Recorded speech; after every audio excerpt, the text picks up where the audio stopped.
Yo, what's up, guys? It's Jack, and welcome back to another video. So after the most recent video rant that I basically went over for the last 10 minutes during that video, give or take, about basically shitting on Modern Warfare and my thoughts on the game, and showing my passion, so to speak, especially with all the bullshit I see coming.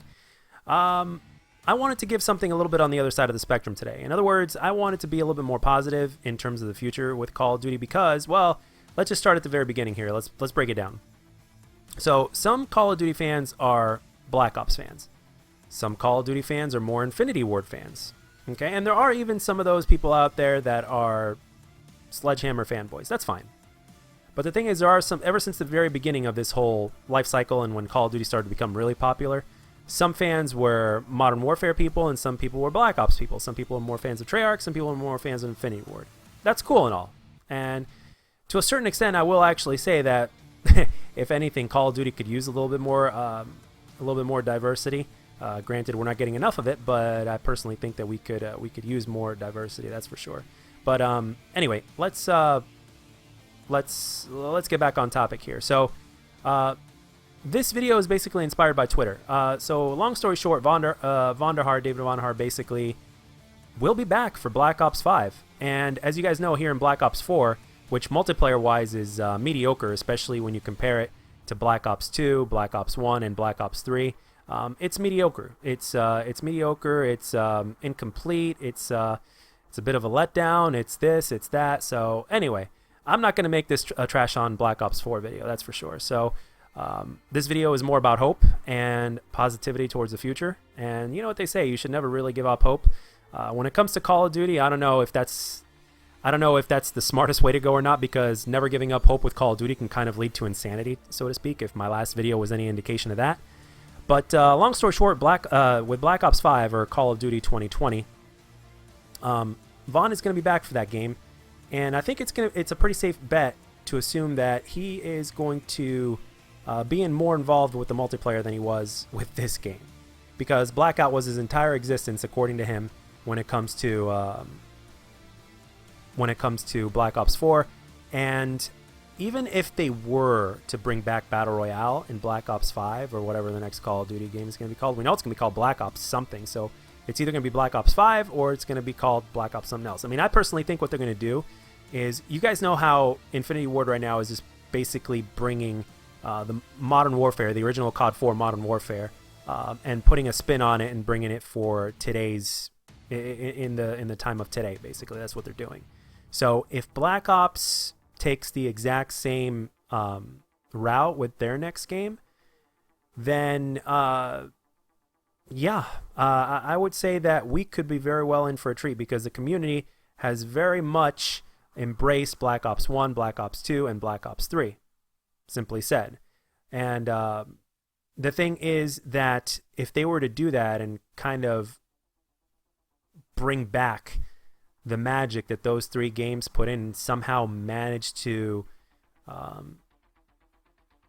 make it great, and molding all those ideals together, and at the same time with Vahn der at the helm, I think we could be in for a really good treat. Because, well, if you look at Vahn der's record in terms of, even with Blackout, okay, I'm not going to count multiplayer in Black Ops 4, because he wasn't really involved with that. So if you look at his track record with Black Ops 1, 2, and 3, and Blackout, which I will admit, even though I don't play Blackout and even though I don't play Battle Royale, I mean, I haven't played Blackout since beta, a lot of fans are praising it. Some people are even trying to talk me into playing it.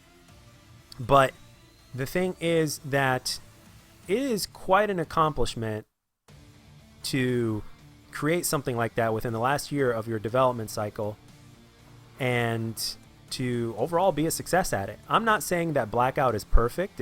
I don't know much about Battle Royale, but I'm just judging by what the community is saying, and a lot of the community, for the most part, is praising Blackout. I mean, it's gotten a lot of attention, obviously. They're constantly playing with it, updating it, and changing things up here and there to make it a little bit more balanced, a little bit more fun. They're doing all sorts of different game modes, implementing all sorts of different iterations and maps and close quarters and 50 on 50 ground war and all that kind of stuff, singles, duos, quads. I mean, they're doing a lot with it. And the thing is that for a Call of Duty development studio that basically never made a battle royale game before, to do that and to overall be a success, and for the community overall to say, yeah, this is pretty good or pretty decent in terms of standards, in terms from a gameplay standpoint, then that it is an incredible feat in and of itself. And I think that if Vahn is going to come back, which according to Twitter he is, that if we get him again for multiplayer, which I think we will, then I think we're definitely going to be in for a solid treat. And right now, I guess the man has been forced, according to Twitter, as you'll see as I put it up here, according to Twitter, he's basically been forced by his boss to take some time off and literally get the fuck out, because apparently it really is stressful, you know, when you make a game like this, especially when you're putting in so much time. And the guy has been at it at Treyarch for years, and every single iteration, I mean, you could tell that it's definitely a headache when it comes to creating this thing. And when it comes to Blackout, I'm sure that was a headache too.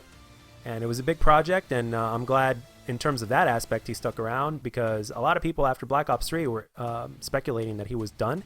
And even after this game, some people are speculating that he's definitely done. And that doesn't seem to be the case. I just hope that, for his sake, that I hope that he wants to come back, as opposed to him feeling like he's forced to come back. Because that in and of itself can affect performance. That in and of itself can affect the what the final product is going to be like if you're overly burnt out. So who knows? Maybe this year that he didn't really touch multiplayer or whatnot, and since there was no campaign, and since he just focused on something different, maybe it was able to help him recharge his batteries in terms of the multiplayer and campaign side of things, which was what he was doing previously for all these years. So, and I hope this little break that he's going to take, I hope that his batteries recharge, and I hope he comes back and gives us a really good Call of Duty game, because he hasn't proven us wrong otherwise. He really hasn't. With Black Ops 1, 2, and 3, he was in charge of those games, and he did a damn good job. Even World at War. I mean, I never played World at War, but a lot of some fans out there that we're very divided in terms of what we think of World at War. But a lot of fans really like that game and say that it was unique. And some people will even say that it's basically the precursor for all the Call of Duty games that we've gotten today, in terms of Black Ops for 1, 2, and 3. So because of this recent tweet that I've read, it basically inspired this video. And with that being said, I do have one thread of hope left, and I will be saving it for the next Call of Duty game. Whatever happens with Modern Warfare here remains to be seen, obviously. But with that being said, even if I were to put Modern Warfare down, or even if I said, fuck this, I'm not getting this game at all, if that does happen, there's still another Call of Duty that's going to come out, and it may be better. I mean, it could be that way. I mean, if I were to put Call of Duty down, it would be temporarily. I'd focus on another game. But even with that being said, nothing really lasts forever if you think about it. So sooner or later, Call of Duty is going to have to be put down one way or another. So, and the thing is, we have to take that into consideration as well. So, because obviously, just like everything else in life, there are things to where you just move on. Sometimes we like to think that we could play Call of Duty forever, or that we could do something forever, but the reality of the situation is that nothing really lasts forever. There's very few things in our world as human beings that last forever. And that's pretty much it, guys. That's all I got for this one. So here's hope for Call of Duty 2020. Mr. Vahn, enjoy your time off, recharge those batteries, and please come back and kick ass and give us a good Call of Duty game and a complete Call of Duty game at launch, and up to par with what we got with Black Ops 1, Black Ops 2, and Black Ops 3. And with that being said, guys, I hope you enjoyed this gameplay in the commentary, and if you did, let me know. And if you didn't, let me know what I can do to make my videos better. And I'll catch you guys on the next one.